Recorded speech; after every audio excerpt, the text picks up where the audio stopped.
Morning. Good morning. Doing you all right? Yeah, you got in then. I was just like, no, the link's not working. How you doing? You all right? Yeah. Good. Are you starting to get back into the hotels a little bit more now, Robin, or are you? I'm starting to get back in. Whether they actually get new clients is another thing. But Oh, bless you. Yeah, I think certainly it's a very different ball game now. I don't know about you, but recently. Morning, Michelle. Morning. Sorry, yeah, I was just saying because I think I saw my first physical client 2.5 weeks ago now. It was just from about 18 months ago. It's just a bit bonkers. Yeah, and of course knowing their, I don't know about you, but knowing their sort of processes, right? Where do you go to wash, to do your hands? Which door do you open? Standing 2 meters apart and sort of being sort of subconsciously aware of what those people are doing is really different at different venues. I found that. I don't know if you have. Yeah, it's. I think everybody's still trying to get into a rhythm of some sort, aren't they? I saw that. Did you see that post from the GM at a hotel in Paynton at the weekend? Yeah, Nicola. She's usually on the forum. Is she? Yeah, well, she's quite often on the forum. Yeah. When she can. But yeah, it's not really nice, is it? That people are going to these places and then treating the staff badly. As it is, it's hard enough to get people. So that's right. That's right. Morning, Gavin. Morning, Gavin. You're outside today, Gavin. I know, so I'm going to be on mute because the plane might fly overhead. I stand corrected. Luton Airport, not busy. What can I say?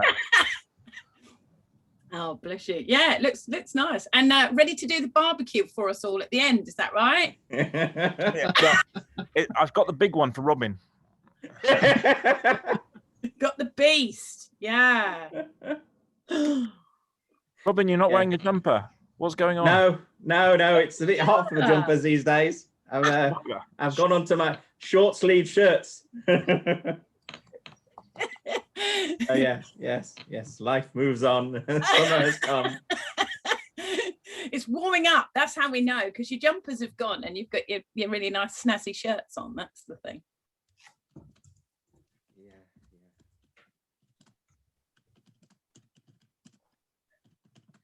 So how is everybody? Good, thank you. Good. Yeah, happy with the weather change. It's sort of trying to be sunny. Oh, it's beautiful here. Yeah, and I can see it, Gavin. Is it beautiful there, Michelle and Nico? Is it beautiful where you are? Very much gorgeous. So. Yeah. Yeah, it's beautiful here. It's really, really hot, which is great. Nice to have the windows open and let some fresh air in and not freeze to death. Not so good for the pollen. Oh, that's true. Yeah, poor hay fever sufferers. Yeah, I really feel for people that are like that. Gosh. Hopefully it'll be some kind of consolation. Oh, sorry, this is where the masks come in play. When you really enjoy using one. Yeah, I suppose. Yeah, I thought about that actually. Yeah, you could put the mask to protect from the pollen and stuff. Yeah, that's really good. It does help a little bit, yeah. So who thinks that now people will wear masks more? But there'll be like 50% would actually feel better wearing a mask, and the other 50% who don't want to touch them again. I would use them. Yeah. I think there's going to be a lot more of that, because we've noticed the downturn in colds and sort of all the other sort of things that everybody picks up in the winter months didn't pick them up so much. And like you were saying, that's because we've all had the masks and people aren't sneezing over everybody else, are they? I think it's a sort of subconscious effort to protect everybody. So. Morning, Barry. Morning, Jan. Morning everyone. Morning. Good morning. How's everyone doing? Yeah. with the sun. You haven't got your jumper on, Robin? No. Oh, John. We've been talking about that, Dan. Yes. Yeah. You look so different. This is the look I had when I was in Spain. You know, short sleeve shirt and yeah. More. Yeah, Oh, man yeah. about I town. know, that's yeah. the first time I've seen you without a jumper. Yeah. We're all missing it, Robin. We're all missing it. Quite Yeah. I'm not going to put it on again. Hopefully for a few months. Hang it up behind you. Yeah. Just to help us with the separation anxiety, could you perhaps have a mannequin behind you? Yeah.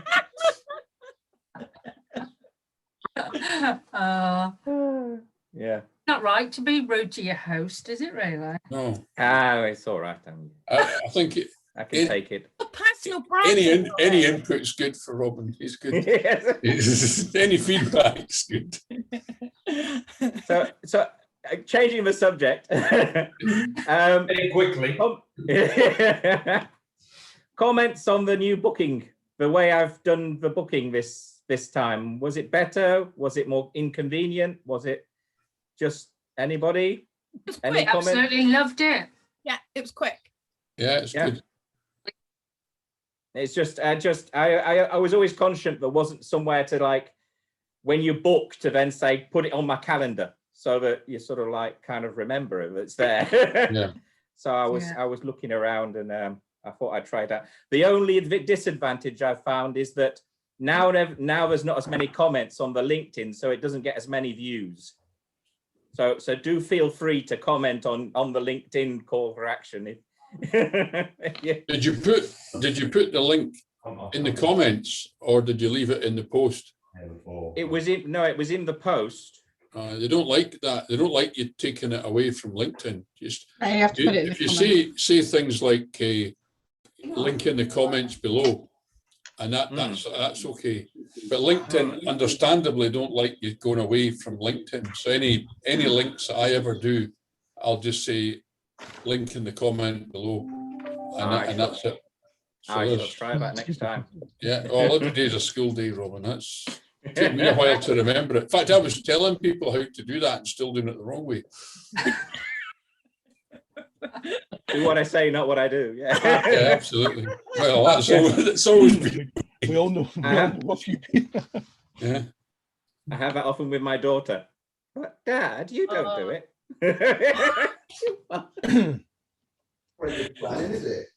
The worst thing is now she corrects me.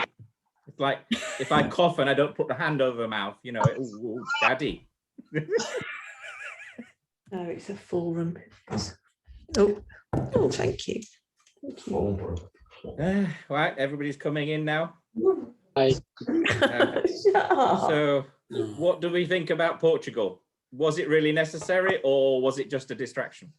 Well, as you know, I'm Portuguese, yeah, and I have a lot of family there, and the numbers are rubbish. Yeah, it's all political. It's all political. Question is how long will they be on the? Because I work with a hotel out there, and literally, yeah, they lost about 130K in bookings in 24 hours when they announced it, and I suppose they have to wait now until the 24th until there's another revision. And you also, as you know, Portugal also has a variety of small islands. Yeah, and I come from Madeira. Yeah, and the numbers are nothing. Absolutely nothing. Yeah. I think the challenge with this is Boris trying to appease the masses and failing miserably.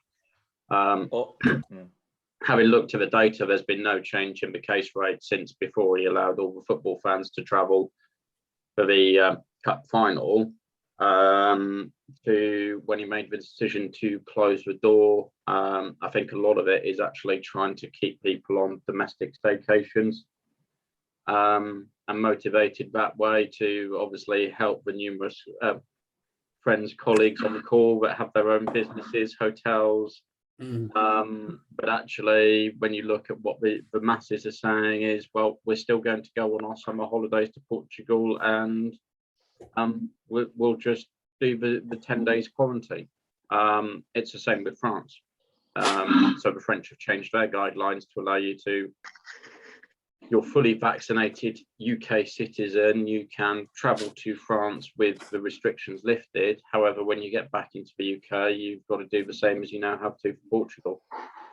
So there is no rhyme or reason or sense in the logic.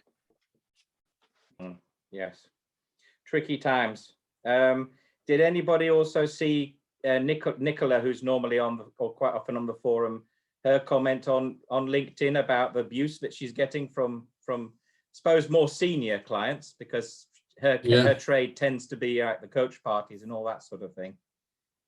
So I didn't see that. I think she should have told her guests to leave, quite honestly. I mean, if you're going to suffer that type of abuse, which is totally unacceptable, why continue and then comment on it? Kick them out, you know. Yeah, I agree with Cameron. I saw the link and I actually posted a comment on there saying, you know, it doesn't hurt people to be still continue to be more tolerant. You know, you guys have had a really tough time in this sector. And to then be rude and abusive, we wouldn't tolerate it in public sector, or, you know, so I agree. Yeah, it kind of makes it even more difficult to actually try and find people to work in the industry, doesn't it? And at the moment, that's a tricky one. Yeah, huge. I think, you know, it's made certainly people that are on furlough take a view of moving to a different sector. And I think certainly the industry in IT has exploded. So a lot of the generations are moving into digital, social media, IT, tech, and coming away from, you know, serving behind the bar or food service. And I think it's a real pity. I work as a consultant, as a recruitment consultant. It's crazy. Absolutely crazy. Can't everybody have changed the professions and things like that? Not great. I think it's also this fine balance between, as Cameron said, turning the customers away, and actually you need to protect your revenue stream and you need to get the repeat business back. And at what point do you draw the line and say enough is enough? Yeah, that's a problem, isn't it? It's keeping that balance. I think it's a massive problem. I think it's down to you lot to do something massive, because if everyone goes into social media, then the world's going to just go round in circles forever. We need like customer service to be like, you know, like it used to be. And we need, your industry needs to be grabbing kids and saying, look, this is how we work. And it's a valid thing, serving, isn't it? It's massive. I think the challenge is, though, Sarah, is the money is also not there. You've got these digital social media marketing companies offering, I know, it's shocking, 40,000 a year. Yeah, but equally, surely you can use intern systems and all, you know, getting apprentices in and do it a different way round. And I guess that the young people see your industry as actually they're going to have to actually do some work, as in not be sitting on their phones. It's actually hard work. Actually, hard work is really rewarding. And actually, I think you could fight back even with the mental health side of things, because some people aren't meant to be spending all their time sitting around on social media. They need to be moving around, and it's those kids that you need to find. They are there. You just need to fish them out. I'm convinced of it. It's a really dangerous point. Sorry. I think you're quite right, Sarah. So you're absolutely right. I mean, basically, the industry needs to come together as one. Yeah, and now's the time to do it. But you know, there's no appetite, there's no budget, and there's no, you know, who's going to fund it. And that's always been the problem. But you're absolutely right, Sarah. And now the industry, you know, people are leaving the industry in droves and going to retail and found other bits. But now the industry needs to come together as one. You're absolutely right. You are, because I think it's. I mean, when I was at art college, I worked my way as a silver service waitress, and the skills it taught me, and the customer service skills it teaches you, and also the pleasure you can get from serving someone which is now forgotten, isn't it? Because everyone's self-serving, inverted commas. But that's not really going to help society or the mental health situation of all these kids. If they all go and work in marketing agencies, that will eventually go bang, because it won't be able to sustain itself. And then it will go in another loop again. But you could sort of prevent this loop if you guys form a group and even went to government and got funding, because other industries seem to have got funding. So why shouldn't you? The other thing that's really helpful as well, Sarah, and I found it when I've been going to schools, is to talk to their children and students about sectors. And interestingly, there is very little attendance from the hospitality sector, which is a real pity, because I think if people are in front of those individuals in their early stages of education, and I mean sort of year 10 and 11, which is where they're sort of thinking about what they're going to do, it's really vital. I think it's so important to have that sector sort of. So let's be quite clear. I know I've been able to support this project there for 2 years. For the GSMA in the boundary, we only have, and also for the funding from DCMS, we only have that until the end of March 2022. So that's why I'm saying it's time and cost back at this point in time. Now we can go for further funding, okay? And we've agreed that during that funding process, that I hope it will be very transparent, is that there will be a break point, because there is conceived a risk that this project will not deliver on its objectives and goals. And that break point needs to be taken around about the half-time mark. So my only point at this point in time is justifying why the date should be the end of October.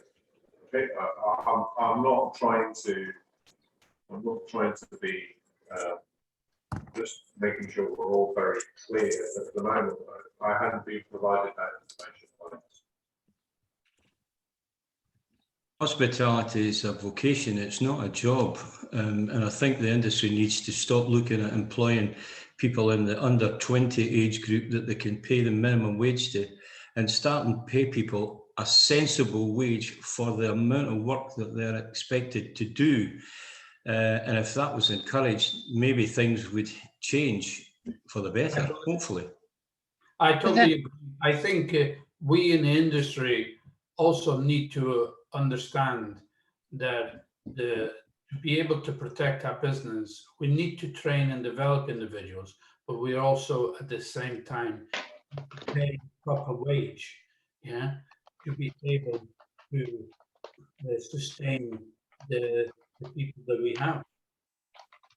Don't you think it's also got something to do with the fact that hospitality is not regarded as a profession in the UK?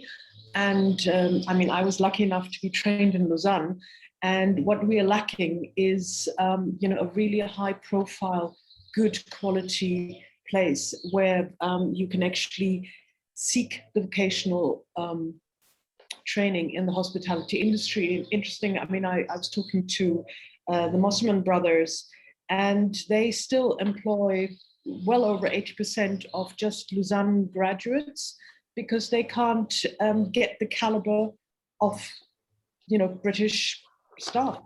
So, that is true, because in Europe, when you go over on holiday and you see how they work, and when you talk to the waiters and everything, it's viewed as a profession, isn't it? They're professional people doing their that is the difference. Careers. Yeah, is the difference over there. It's a profession, whereas here, I think there's still this old class system type thing that if you're serving, then you're from the lower classes, and if you're being served, you're from the higher classes. Well, yeah, and surely it's time that nonsense stopped, isn't it? I mean, come on. Yeah. But I think it's still because in the continent, it's people are proud to be a waiter. It's like it's a proper profession. It's just ridiculous. My daughter used to work at the pub round the corner, and because she's 18 years old, she's on about £6.40 an hour. She then got a job working at, I'm sorry, the dog's decided. Sorry, the dogs decided to sell out to the postman. She's now got a job working at Marks and Spencer's in the cafe at £9.50 an hour. Still a waitress. Anyway, I'll mute myself now. But also, I think more than ever now. I think more than ever now going to be important that they feel part of family, part of something bigger. That it's not just something in between jobs, or because I can't get anything else, I need to do anything. So it's going to be more important than ever to make them part of something bigger, to integrate their job. I literally did between jobs. My friend was in restaurant. My friend was my restaurant manager, and I was really excited to try out waitressing, and I was like challenged, you know, how much can I make in a tips, you know, like, and I'm passionate about customer service, and I got deflated very quickly, starting with that I'm not even getting my tips. And I was getting tips, you know, like literally people would ask, you know, like, are you getting tips? Can I give you cash, you know, or will you get if I pay on a card tips? And people would find me, someone else took payment and I served them, and they would find me to give me the tips, even though they paid the bill with someone else. And the whole attitude that you have no say, you have no opinion, they don't care what you need to do your job. And when you say you need something to prepare for a busy night, you know, you're like, you're not the boss, why are you even talking? So it will be really important more than ever. You know, they need to be looked after, and they need to feel that they're going for something bigger. Maybe process of making it more as a profession is to kind of show them that there is, you know, we'll take care of you. You'll be part of something rather than we need a waitress. Maybe it's. Yeah, because when you are working in a team like that, you are part of something. It is, well, my experience was it felt very much like a family. It does. And they, you know, we all looked after each other, and it's like being in a family, isn't it? Which you get in some jobs, but not in all jobs. Certainly, well, in my experience in marketing, not in that many marketing jobs, for instance. But whereas if you're in a job like that, you work as a team, and that's important, isn't it? I think a lot of times, and I could myself among the others, is that you would spend more time looking at a piece of equipment, what type, you know, what, you know, looking after servicing and everything, than you do a human being sometimes. Yeah. And that is a fault in the industry. I find it quite frustrating. I think that's. Don't you think that people regard their tangible assets, their machinery, their you know, their bricks and mortars, they regard them as their assets, while it's the only asset that you can actually move away with, walk away, and establish something 200 yards down the road. If you get, you know, flooded or whatever, it is your staff. Your staff is the biggest asset that you have. And any young person, when they ask me, what should I, you know, ask in an interview when I want to get the job? I say, always ask, who is going to be my mentor? Where do you see me in 5 years' time? How much investment are you willing to put into me as I am willing to give you my future career? Really good. I agree. I think we put a lot of investment into the people, but that is to the benefit of the people that they move on to, because they're only working in the industry because it's the first job or the only job that they could get at the time. And so we waste a huge amount of money training people and mentoring them and what have you, to the benefit of other companies, other industries. So we're not encouraging people to stay within the industry a lot of the time. We're spending a lot of money thinking this is going to help them and benefit them for us, but it's not. It's going to benefit for some other industry, unfortunately. Yeah, but I think that's the point. If we all see the bigger picture, then sometimes you might train someone up. It might cost you loads of money to train them up, but they might not fit, but they might go somewhere else and it will benefit, you know, it all just moves around, doesn't it? It's just shared assets. They then become a great ambassador for your business as well when they move on. Yeah. Yep. And you never waste money training somebody. because it's and how can you presume that they're just going to have one job in the industry? I mean, come on, I started age 12 in the industry. I'm now 55. I'm still in it. But for me, it's a vocation because I was lucky enough to have a really good investment in myself and have a good education. And it was so different, you know, on the continent. As a team leader, I worked 8 hours a day and that was it. I then became reception manager at the Balmoral in Edinburgh. And the HR manager told me that I had to work hours as required. And I was working 24 weeks pregnant, 17 hours a day. And she thought that that was normal. No, that is criminal abuse of your staff. And she then sacked me because my doctor tried to sign me off for 2 weeks. 17 hours a day. I was willing to give to them.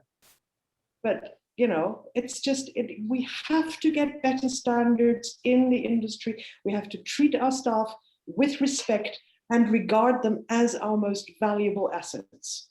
Only goes to prove that in 2021 still, yeah, I'm not saying everybody, but the mentality of the hospitality is as old, yeah, as when I started washing pots and pans when I was 13 and I'm 62. Yeah, it hasn't changed much. There's a lot of talk, but not enough change. And I blame myself as having owned a hotel company and everything, and I still blame ourselves, yeah, because we haven't influenced others still to change that mentality. I think you're quite right, Nico. I think it's absolutely right. You know, that it's not new. This is not a new problem. Yeah, you know, we had this before the pandemic, before the EU, and God knows what. Unfortunately, guys, you're going to hate me for saying this, but the only people that created this is us. Yeah, we worked 60 hours a week and thought it was the norm. You know, how stupid were we? You know, but you know, it's got to be put right. We've got to get people back into the industry, and we've got to make sure that quite clearly, yes, it is a profession. How you do that is another subject, and that's basically a mind change and a mind shift for all the people and bringing all the people together. You know, Hospitality UK, you know, master class of chefs and all those sort of people together as one unit. Yeah, until that happens, we'll still be talking about it. We really will, because I tell you what, retail has really got their act together. They've nicked all our chefs. We need at the moment in the industry 250,000 chefs. Yeah, okay, across the industry. So, and there's no chefs. There's absolutely no chefs. If you're a chef at the moment, you're probably earning more than the GM, yeah, on your salary. I bet a lot of the chefs have gone into the garden centres, haven't they? They've all gone and worked, because all the garden centres around here have now got very swanky chefs and high-end restaurants. So it's all shifting around, isn't it? I'll tell you where the chefs have gone. So they've gone into retail, such as Morrison's, such as the Market Kitchen. Okay. Yeah. They can all work now 9 till 5, cook fresh produce, produce their own menus, produce their own brands, show their flair like they would in a normal kitchen. But now they've gone to retail and work 9 till 5 and go home and see the family and a work-life balance. That's what we're competing against. Not so much more than just training, because I was, as 5 years as a manager, company was paying minimum salary to catering assistants. And when I employed them, I said, it will be a demanding job. A lot of multitasking. You do everything from serving customers to cleaning and cooking. And yet I had 2 people twice in my 5 years that they refused better paid jobs because they were scared that they will not be as happy in their job. And I intentionally made a lot of effort to make them feel like one family. I made sure there's any big arguments between staff, that they're all resolved.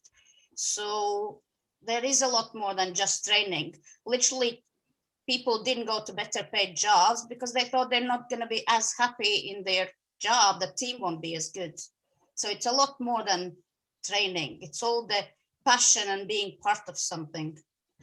Absolutely. I think it's also about opportunity as well. So in each of the in each company as well, so opportunity for these people who are willing, wanting achievement, etc. If they've got the opportunity to progress their careers as well, and if we then start viewing it as careers, what can they move into? You then got teams of people who want to do more, and that's the right sort of caliber of people that we need to be invested in. Yeah, so if there's the opportunity to go to team leaders and whatnot, or even across, because in hospitality you've got so many variations in the companies of, you know, where you've got golf, spas, restaurants, etc. like that as well. There's opportunity to go diverse into other aspects of the the hospitality as well. So opportunity is a massive thing for people to invest in.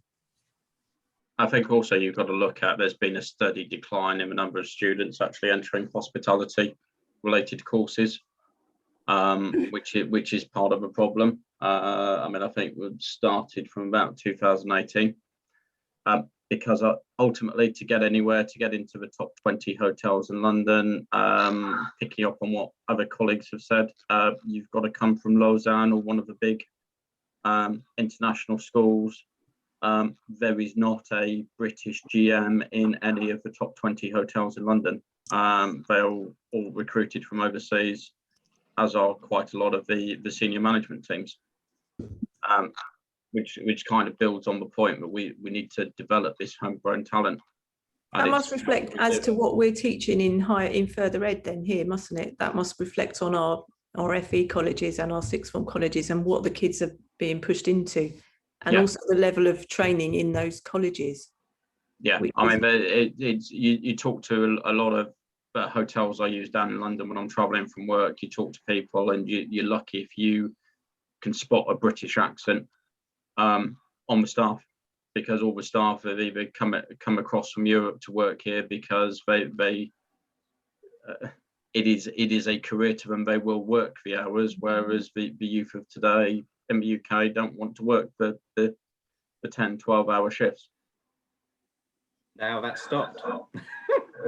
now you can't even like I said, I don't know if I mentioned it on here, I tried to set up an agency to bring in EU immigrants and then subcontract them to small independent hotels, and unfortunately you can't do it because you have to manage the person you're contracting. So you can't take somebody in, sort of put them in and everything, and then subcontract them to somebody else. So basically, the independent hotels have got it really tough because they can't even, if a large group could probably license themselves and bring in a lot up to 30, I think is the limit. Whereas, so it is a case of trying to get people from the local thing. We seem to have had a no-show. David had appointed somebody else to do the presentation on latest booking, and we don't seem to have, he doesn't seem to have come on. So I think we'll go straight on, as we're talking about labour and personnel and all the rest of it. I think we'll go straight into Laura and her presentation on employment law and all those bits and pieces. So I will just mute everybody first so that she can sort of have a free reign. So Laura, if you unmute yourself, I'll give you sharing options and we carry on. Thanks, Robin. Bear with me a second so I can do the sharing options.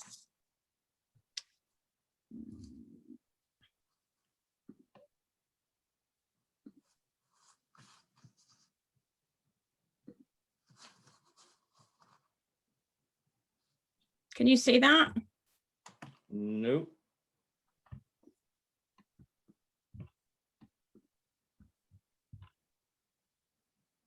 You should just be able to do share screen at the bottom there.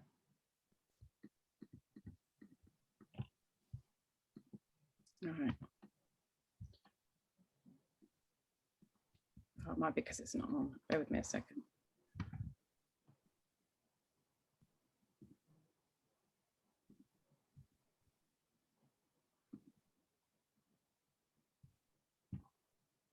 An interesting day. Technical issues.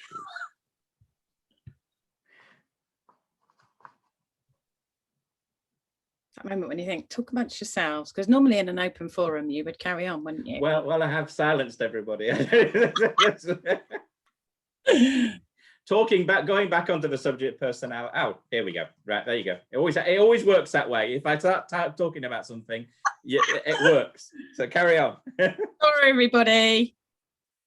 Right.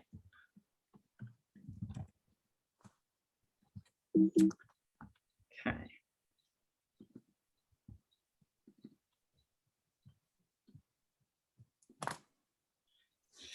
Okay, right. Good morning, everybody. Nice to see you all here. Thank you, Robin, for inviting me on today. I won't be going into huge detail because I could talk about this subject forever.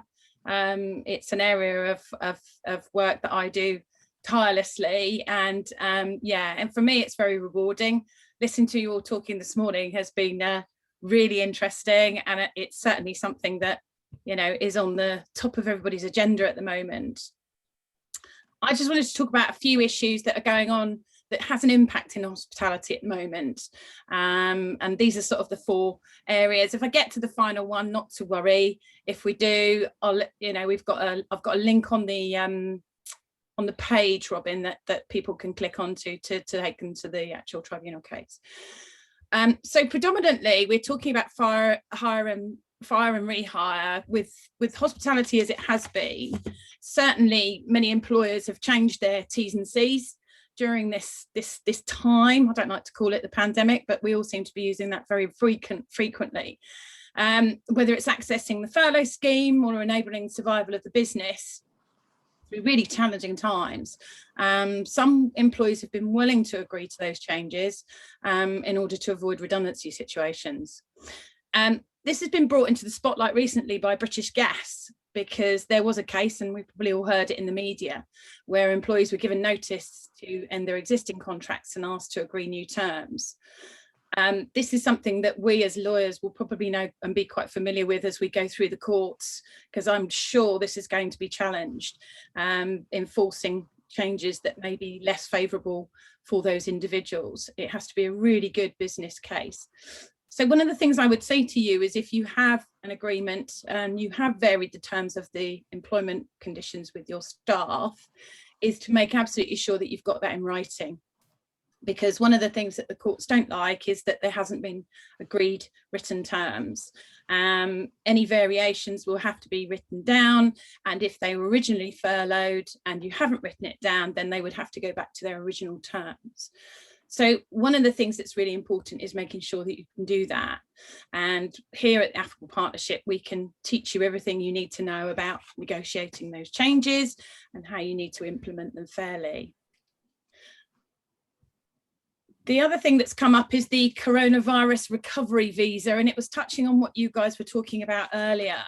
One of the things that you've probably heard that Sadiq Khan is advocating is this particular recovery visa that he wants to implement, given the issues that we've had with Brexit. Obviously, we all know that it's been an ongoing issue, but certainly this is something that he wants to implement. Now, I have put a link on here that will allow you, and I'm sure Robin will be able to let you have that, signs up a petition for this actually happening, because one of the things that he wants to do is help relax the immigration rules to enable UK hospitality to recover. So that's a really key click for you guys. At the moment, I think there's about 1,400 that have signed the petition, and I know they need bigger numbers. So the more that people can sign it, the better it will be for them as we progress. So one of the things that's come in recently, and why does that have an impact on hospitality? Well, it's to do with equal pay. And these are big test cases that have gone through the high courts recently on equal pay for equal work and equal value. And certainly for men and women, it's been what is an obligation to ensure that the principle of equal pay is applied and mandatory regards to work balance for both workers. Now, this particular case that's gone through the European Courts of Justice is approximately 6,000 current and former Tesco stores employees, both female and male, used to work at the stores, brought proceedings before the tribunal on the ground that they hadn't enjoyed equal pay for equal work. And the female claimants submitted that their work that were on the tills and that of their male counterparts in the distribution centres were of equal value.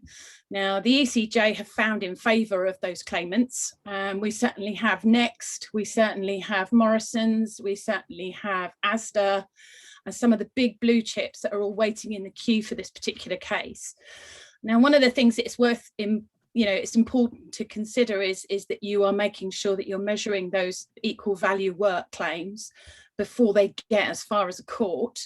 So I would suggest that any of you can, or if you're certainly if you're in the industry, you have a look at your equal value claims or any potential issues that could give rise to a individual raising this, particularly with the social media and the awareness that this is raising. We've written a recent blog on this, and they estimate that this is going to cost 1.6 billion to the likes of the blue chip companies.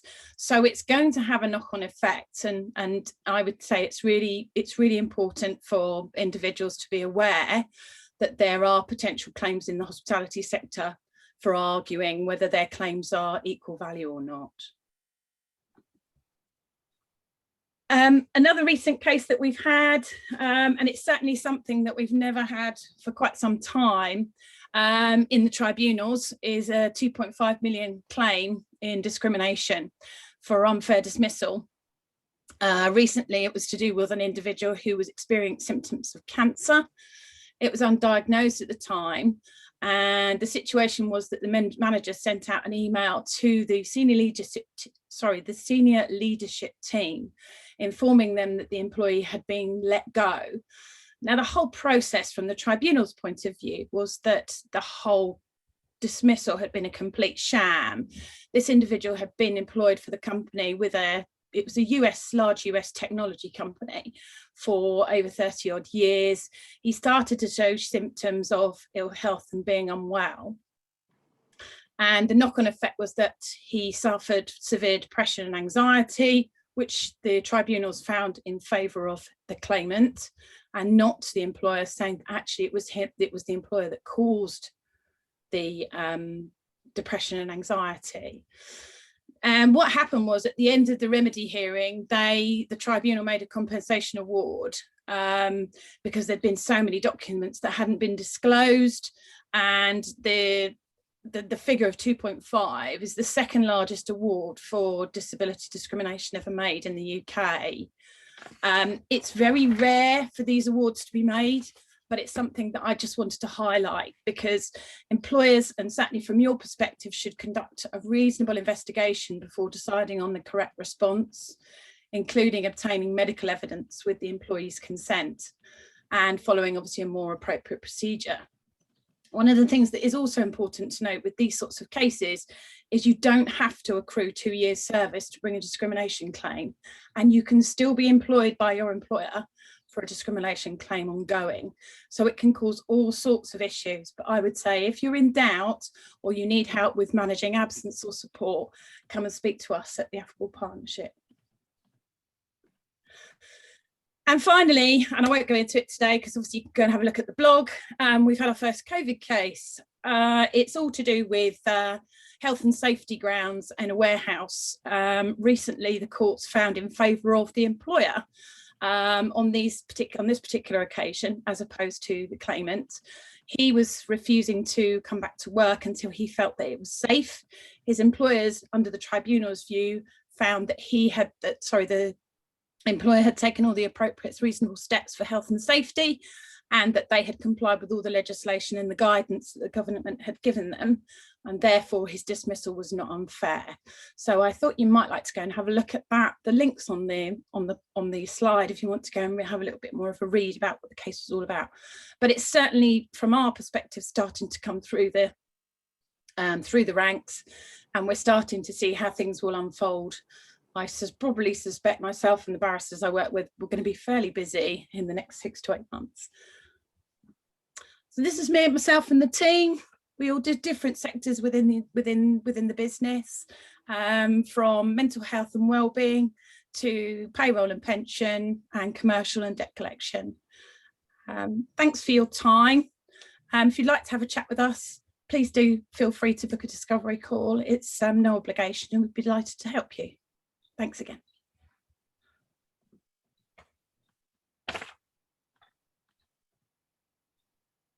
Okay. Anybody?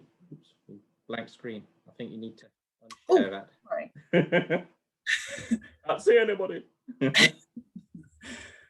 No. on share. Yeah.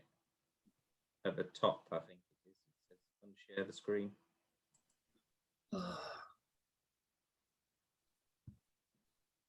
Right at the top. Does it not? Right at the top. That one? No, no, right at the top of your.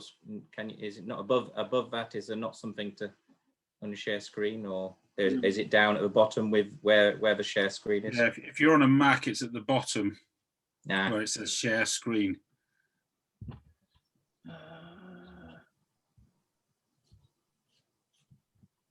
At the bottom. Is it a Mac or is it a oh, you're on a normal computer? Yeah. Oh. It right down at the bottom then where it says share screen, you need to unshare. There we go. Hello, everybody. We're having a good day today. Right. That. Yeah. Ta-da! Right. Has anybody got any questions? Because we've had a volunteer. Kat has volunteered to share some booking details with us, so we don't fall short. So I'm going to be off screen now because I've got to dash for something. Barry's taking over as the host for the end of the meeting, so it's a bit of a strange one today. But I'll hand over to Kat and take it from there.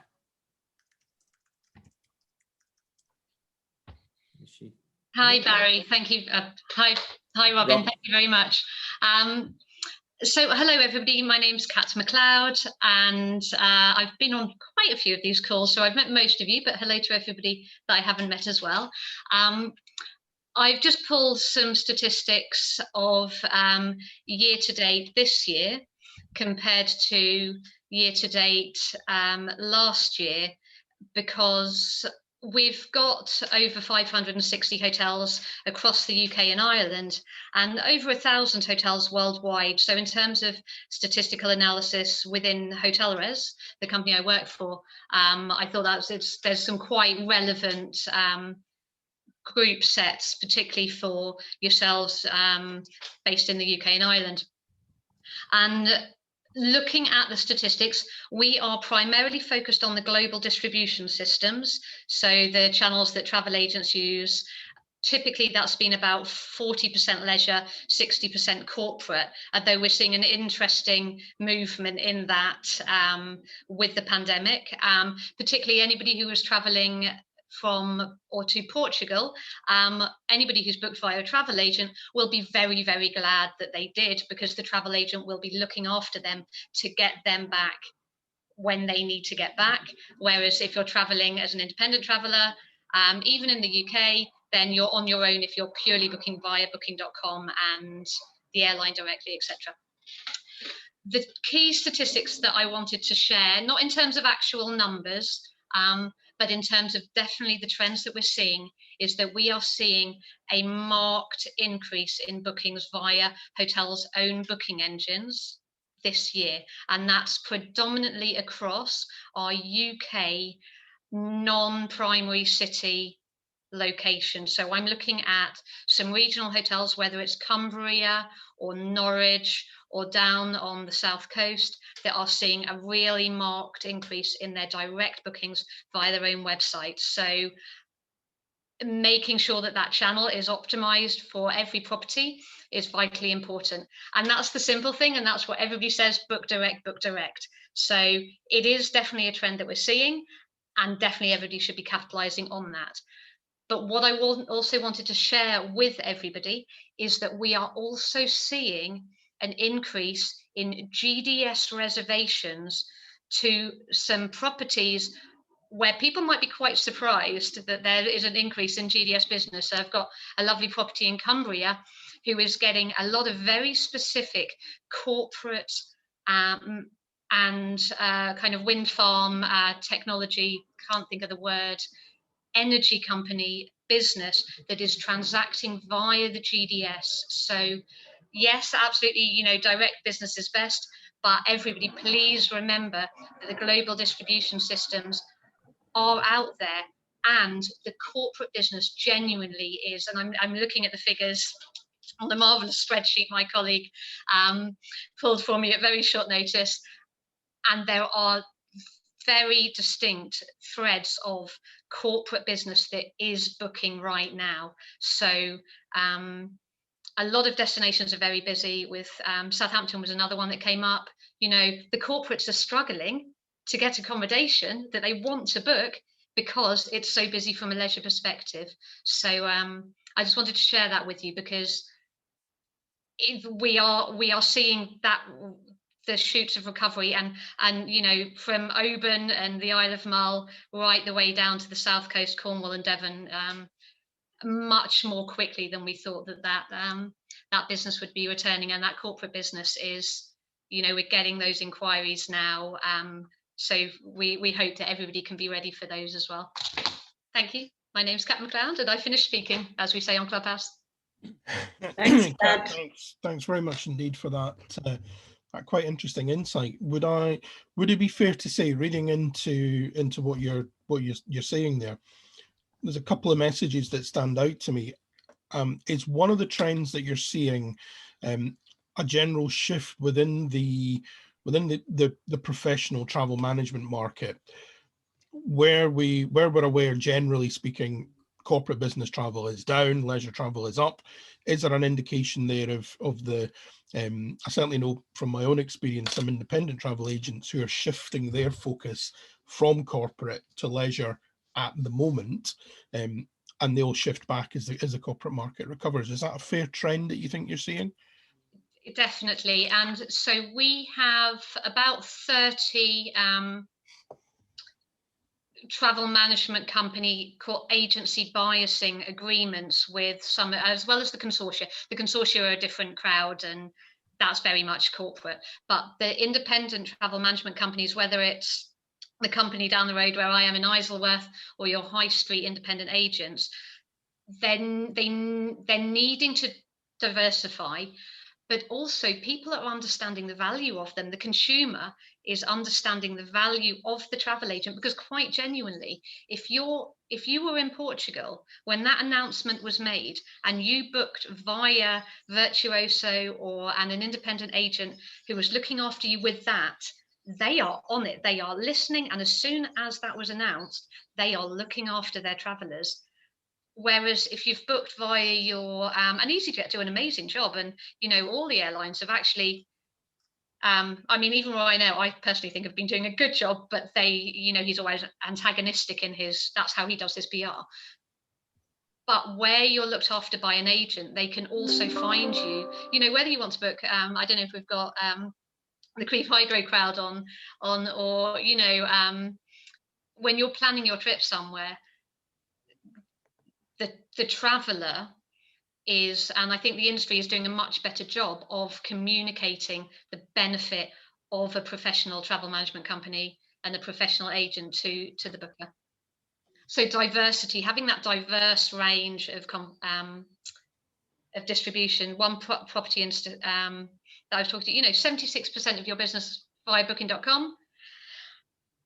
That's a lot of eggs in one basket, you know. So having a diverse range of booking channels that you're targeting. And the other thing that stands out from your presentation there, Kat, is that if you're a hotel owner or operator, or if, like many of us in this room, if you're advising, supporting people who are in that, you know, operators in those areas, if you're outside of the very high demand coastal rural locations just now, and certainly what I'm hearing from industry friends is that it's kind of famine or feast. If you're rural, if you're coastal, if you're in those traditional Newquay, Bournemouth, Blackpool, north of Scotland, there's very high demand at the moment. If you are Leicester city centre, very low demand at the moment. But an interesting point I think that you pulled out from there, it's easy to assume that all business related travel just isn't happening at the moment, but that's just not quite the case. It's more nuanced than that. There are industries which are booming at the moment. Renewables, which you mentioned, the construction industry. I have a client outside of hospitality, I have a client in construction. They are booming at the moment. Demand is huge. So there are other industry sectors which are which have needs. You know, they have the need to accommodate people.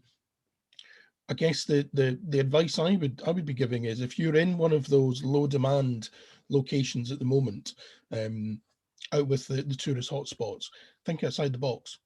Where can you draw? You know, there will be corporate travelers who need accommodation, who I guess at the moment will be motivated to travel to look that little bit further afield. If you've got a renewables client who needs accommodation in Oban, you're not going to get it at the moment. It's as simple as that. Fair comment? Yeah, well, yes, but you'd be surprised. So so the sectors that we see, and this, you know, my fantastic colleague LJ pulled this report for me. So construction, government, law, rail, logistics, medical, pharmaceutical, utility companies, film and television. I'm looking at, I'm genuinely surprised at the volume of business. So I would say, and I'm happy to, you know, I spoke to a 2-bedroom, a 2-unit apartment property down in Southampton this morning, and you know, I'm happy to give 15 minutes to anybody who wants to look at the production and opportunity in their area. But we've seen, you know, unfortunately, you know, funerals, care homes, crematoriums in some quite unglamorous places. By the way, I've got 2 hotels in Derby, one in Derby, one in Leicester. They're 3-star properties. Their rate is different to the rest of the world, but it's like they're up to £55 a night rate, and they're selling at least 60 pints of beer a night. Yep. And that's complete. They never would have had. That business is new. That people are staying in those hotels where previously those people would have gone to other places. So yeah, there are opportunities out there, and a good, you know, a good representation company or a good kind of booking provider company will help every property, because there is a reason why a property is there, you know. Exactly. So it's just finding that, and it's concentric circles. Start with literally what is next door and work your way out. Yeah. Again, the message there is, you know, there is business to be had wherever you're located. You may just have to look at different sources and think outside the box a bit at the current time, if your traditional corporate market is depressed at the moment, as many are. One last thing for me, and then we'll open the floor up to any other questions. Kat, do you have any data coming to yourselves which supports or dismisses the anecdotal feeling that there's a very high level of cancellations in the market at the moment? You know, and we're working and talking a lot with Avio on this, because I don't have that data at the moment, but what I'll do is I will pull a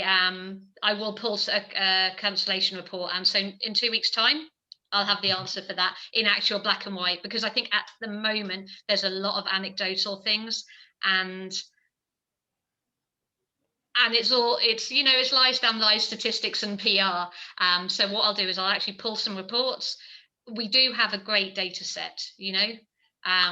That data set also means that we can be guaranteed to service the booker as well. So that's my action follow up from this call. Super. Kat, thanks very much indeed. Let's open the floor up. We have got 10 minutes or so to take us up to the turn of the hour. We've got an opportunity. I'm sure Kat will happily take any other questions. Laura, we've got an opportunity if anyone's got any queries you'd like to fire to Laura. Just give me a quick hands up if you'd like the floor. You'd like to.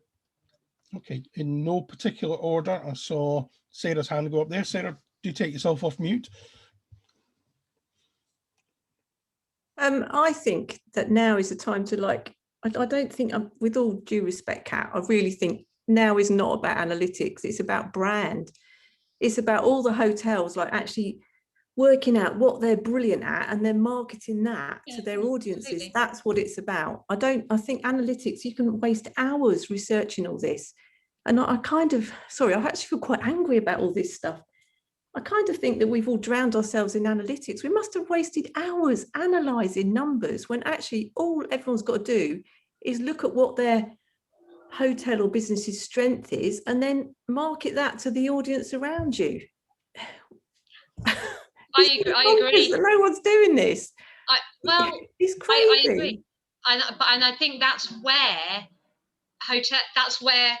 so for our clients, and for a lot of, the companies like us, where we do the analytics, so that, I did 15 minutes on a call this morning with the property in Southampton. He is doing everything that you're saying, and he just needed a little bit of insight into where he focused to push out his brand, and even down to which channels he was focusing on, and which but I think that the analytics distracts everyone, and and obviously whoever analyzes it has personal biases, so it's all kind of like, it's all weird information. Actually, the crux of promoting a business is working out at the beginning point what makes it so brilliant, and then marketing that to their audience.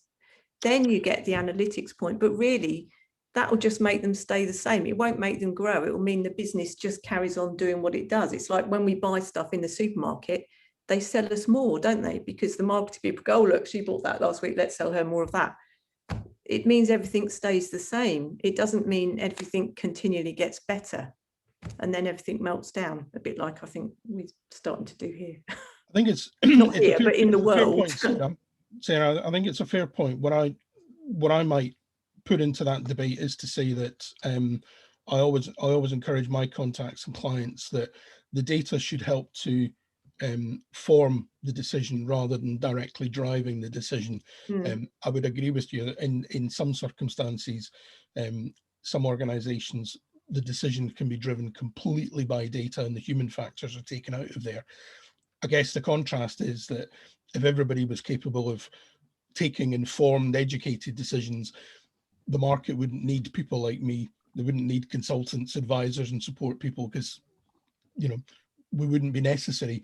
The reality is, in many cases, we are. We provide a great, valuable service because not all owners and operators are able to make that balanced decision.